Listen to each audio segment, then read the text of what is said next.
Let us look at some more puzzles that we can make at home. So we have a lot of things that come commonly, our toothpaste, our biscuits, our chocolates.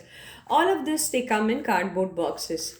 Okay, so we can convert these into simple puzzles. How we do that is that you just take the letter part of it, and then if you want the simplest kind of puzzle, you just cut it across like this.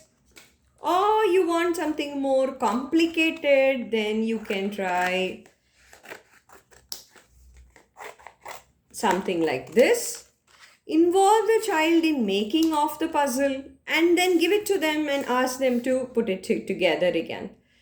So things like this. And if you involve them in cutting off the puzzle itself, that definitely will make for good scissor skill, because that is something that a lot of children struggle with. So you can try this. Similarly, you sometimes have, two pieces. Both the sides have the print. You can keep both.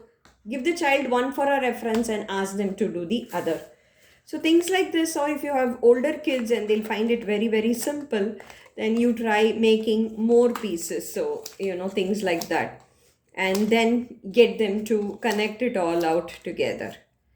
Or even more easier, simpler still, is these kind of coloring books that I'm sure all of us have at home.